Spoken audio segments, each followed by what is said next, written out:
In this video, I'll show you how to delete Facebook page. Ensure you subscribe and turn on the bell notification to this channel for lots of educational guides and contents like this. If you love to delete Facebook page, head over to your Facebook page, right? I'm currently logged in my Facebook page. So what I'm going to do right now, click on this, right? This is your settings. Click on the settings and privacy, right? Click on the settings. Okay, yeah, so this is my page settings right here. So if you want to delete this page, you're going to scroll down.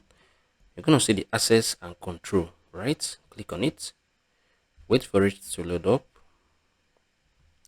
Right here at the top, you can see deactivate, delete account, right? So I'm going to just wait for it to load up automatically. So right here, you can see delete this page, deactivate this page, right? If you click on this delete page, this is permanent, right? Click on the continue. Once you click on it, everything is going to go, right? This is how you can delete Facebook page. If you find this video helpful, share your thoughts below in the comment section. Thank you guys for watching through the video. I hope you guys find this video helpful. I'm going to see you all in the very next one.